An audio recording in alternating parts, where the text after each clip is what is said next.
Bismillahirrahmanirrahim. Assalamualaikum warahmatullahi wabarakatuh.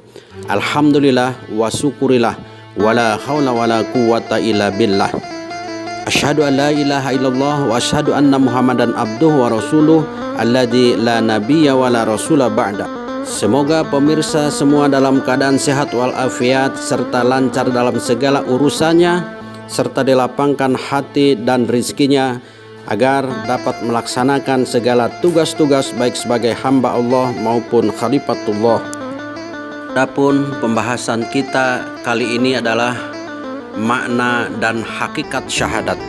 Namun sebelum memasuki kepada pembahasan tersebut, kami mohon dukungan dari pemirsa untuk mensubscribe serta like, share, dan komennya. Dan jangan lupa untuk tetap menyalakan tombol loncengnya agar tidak ketinggalan pembahasan-pembahasan serta update-update dari channel peradaban ini. Pemirsa yang dirahmati Allah Subhanahu wa Ta'ala, kalau kita membaca sejarah Islam generasi pertama, maka akan kita saksikan betapa besar perubahan yang terjadi pada masing-masing pribadi. Perubahannya begitu drastis sehingga membuat siapapun yang menyaksikannya hampir-hampir tak percaya. Setelah tersentuh wahyu, mereka menampakkan keberaniannya. Mereka tampil dan tegas, lantang dan vokal dalam menyatakan kediriannya tanpa ragu-ragu. Mereka menyatakan la ilaha illallah, tiada Tuhan selain Allah. Sebuah proklamasi diri yang menolak tradisi. Reaksi kontan datang bertubi-tubi, tetapi mereka tetap tak gentar meskipun ujian datang bagai halilintar menyambar. Sahabat Bilal bin Rabah misalnya, begitu menyatakan syahadahnya di hadapan Rasulullah Sallallahu Alaihi Wasallam, langsung berubah cara dan gayanya dalam menghadapi majikannya. Kalau sebelumnya ia nunduk bersimpuh setiap kali berjumpa dengan Umayyah majikannya, maka kini tidak lagi. Dalam keyakinannya, manusia itu derajatnya sama dalam pandangan Allah Subhanahu wa Ta'ala. Tidak ada bedanya antara Umayyah dan dirinya. Sama-sama makhluk ciptaan Allah Subhanahu wa Ta'ala yang dicipta dari air yang hina, dan sama-sama akan mati serta hancur dimakan cacing tanah. Sahabat Mus'ab bin Umair, sejak kecil ia terbiasa hidup dengan kemewahan dan fasilitas yang lengkap disebabkan orang tuanya yang kaya raya. Karena ia bersyahadat dan menyatakan keimanannya kepada Allah Subhanahu wa Ta'ala dan Rasulnya Muhammad Sallallahu Alaihi Wasallam, ia dengan sukarela meninggalkan kemewahan yang selama ini menjadi warna kesehariannya. Keyakinannya tidak mampu digeser oleh tekanan orang tuanya. Ia disekap di dalam kamar selama beberapa hari tanpa diberi makan. Ia tak mengeluh. Mus'ab diusir dari rumahnya tanpa sedikit pun membawa bekal. Itu pun diterimanya tanpa penyesalan. Sekilas nampak Mus'ab bin Umair adalah anak yang bandel dan durhaka kepada orang tuanya. Akan tetapi sesungguhnya ia adalah anak yang baik, bahkan teramat baik. Karena keteguhan imannya, ia harus tinggalkan orang tuanya dan memilih bersama Rasulullah Sallallahu Alaihi Wasallam. Di kemudian hari, Mus'ablah orang pertama yang dikirim oleh Rasulullah Sallallahu Alaihi Wasallam untuk berangkat ke Madinah untuk menyampaikan dakwah Islam, membina kaum mu'alaf, dan menyiapkan hijrahnya kaum muslimin dari Makkah.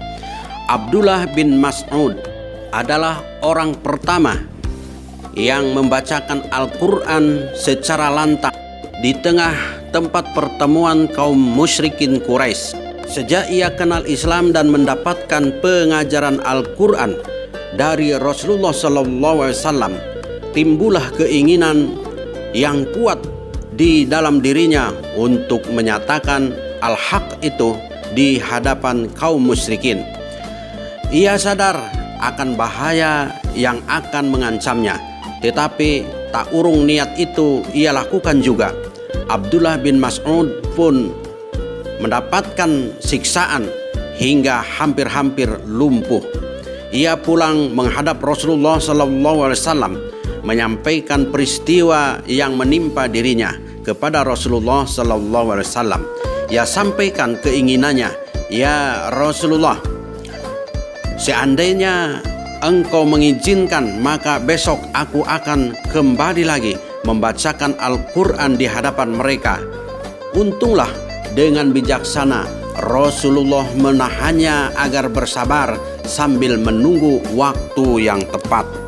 Para sahabat di zaman Rasulullah SAW masing-masing tampil dengan keunggulan yang luar biasa, mengagumkan dan sangat menakjubkan, penuh dengan peragaan yang mengundang perhatian, pengakuan serta penghargaan. Kualitas seperti itu hampir merata di kalangan sahabat Rasulullah SAW, meskipun bentuknya yang bervariasi.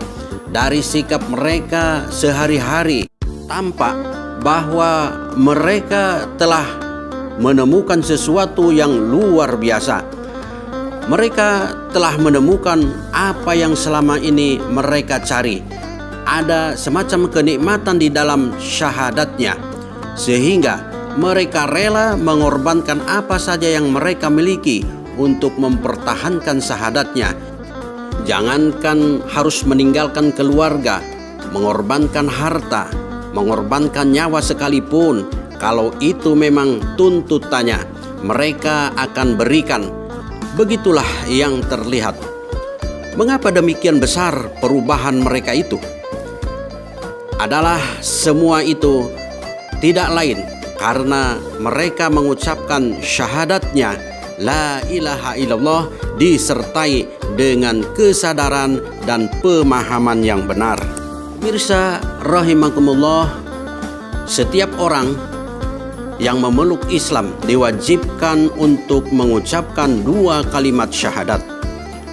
Apakah dia seorang yang sebelumnya non-muslim menjadi muslim, ataukah dia seorang yang telah memeluk Islam? Bagi orang yang akan memeluk Islam, maka pertama-tama yang harus dilakukan adalah mengucapkan 2 kalimat syahadat itu. Asyhadu an la ilaha illallah wa asyhadu anna Muhammadan Rasulullah. Meskipun kalimat ini pendek dan mudah untuk diucapkan, namun dampaknya sangat luar biasa.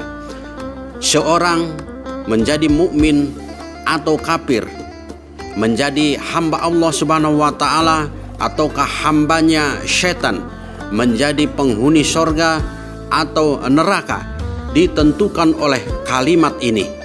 Ia memiliki makna yang kandungannya yang sangat dalam.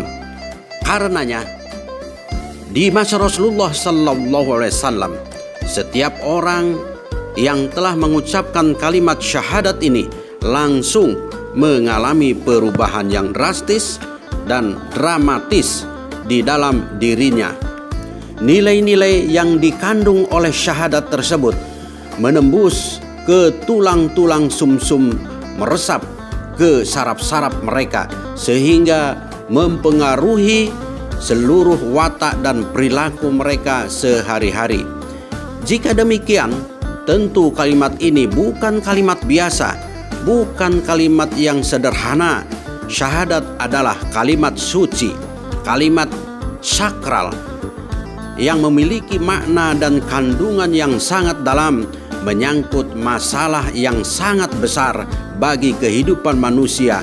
Lantas, apa gerangan yang dikandung oleh kalimat itu? Huruf la dalam kalimat la ilaha disebut la nafi'ah li al-jinsi, artinya meniadakan segala bentuk ilah atau Tuhan.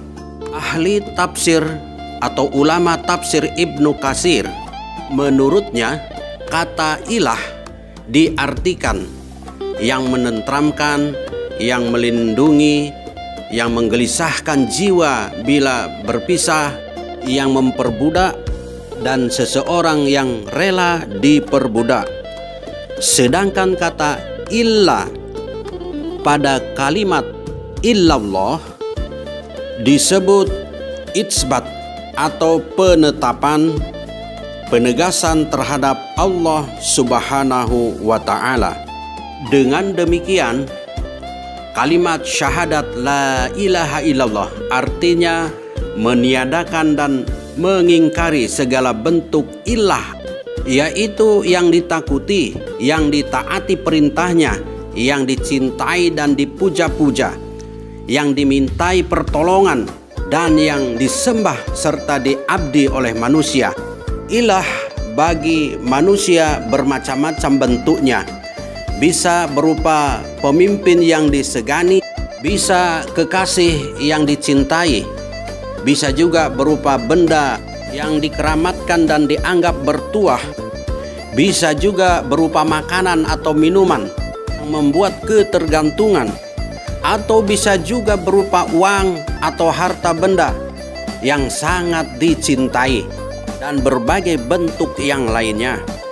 Pendek kata, segala hal yang membuat manusia tergantung kepadanya, maka itu adalah ilahnya atau Tuhannya. Dalam Al-Quran disebutkan terkadang manusia menjadikan ilah kepada nafsu, seperti halnya yang difirmankan Allah Subhanahu wa ta'ala dalam surat Al-Furqan ayat 43. Ara'aita manittakhadha ilahahu hawahu. Sudahkah engkau Muhammad melihat orang yang menjadikan keinginan hawa nafsunya sebagai Tuhan? Dan ada juga manusia yang mempertuhankan malaikat. Dalam Quran surat Ali Imran ayat 80. Wala ya'murukum an tattakhizul malaikata wan nabiyyina arbaban. Dan tidak mungkin pula baginya menyuruh kamu menjadikan para malaikat dan para nabi sebagai Tuhan.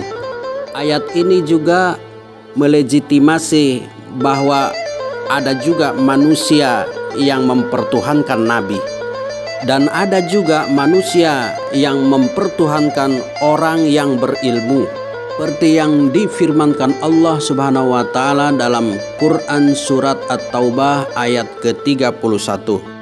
A'udzu billahi minasyaitonir rajim. Bismillahirrahmanirrahim. Ittakhazu ahbarahum wa ruhbanahum arbabam min dunillahi wal masih ibn Maryam. Wa ma umiru illa liya'budu ilaha wahida la ilaha illahu subhanahu amma yusyrikun. Mereka menjadikan orang-orang alim Yahudi dan rahib-rahibnya Nasrani sebagai Tuhan selain Allah, dan juga Al-Masih putra Maryam, padahal mereka hanya disuruh menyembah Tuhan yang esa. Tidak ada Tuhan selain Dia. Maha suci Dia dari apa yang mereka persekutukan.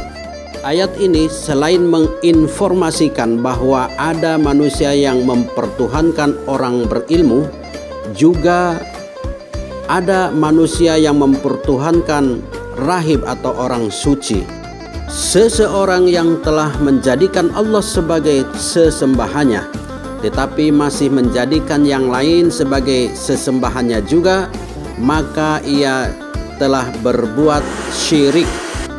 Syahadat merupakan pernyataan dari sikap pengingkaran terhadap segala sesembahan dan ketergantungan kepada berbagai ilah, dan hanya menetapkan Allah Subhanahu wa ta'ala sebagai satu-satunya ilah atau Tuhan yang berhak disembah dan dipatuhi serta ditaati dan dijadikan sebagai tujuan ibadah atau pengabdian manusia.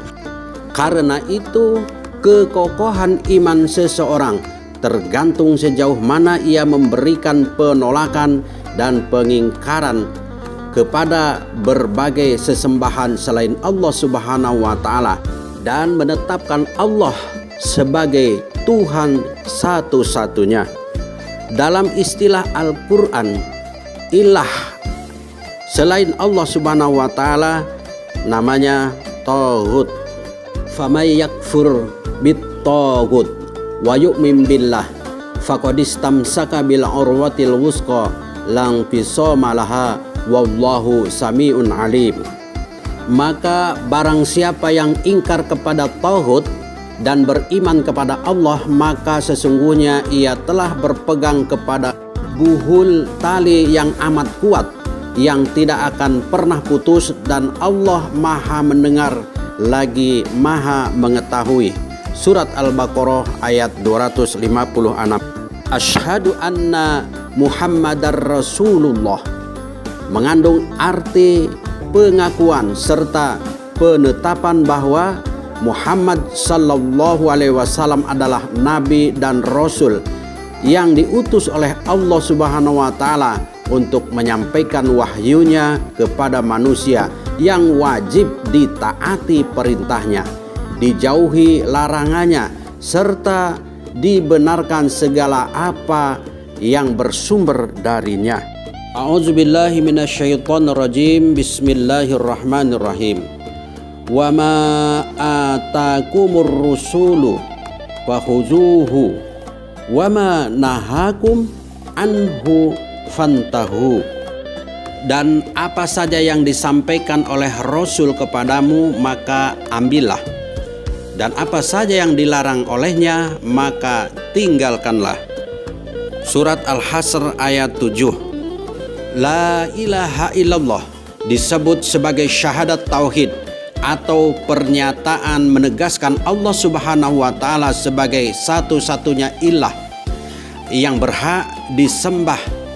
Sedangkan Muhammadur Rasulullah disebut sebagai syahadat Rasul, yaitu menjadikan Muhammad sebagai tauladan dan panutan untuk mengamalkan nilai-nilai tauhid, sehingga seorang hamba yang beriman selain tercerahkan secara vertikal oleh nilai tauhid, juga tercerahkan secara horizontal dengan menjadikan Rasul sebagai ikutan dalam mengaktualisasikan atau menerapkan serta mengimplementasikan nilai-nilai tauhid dalam kehidupan sehari-hari.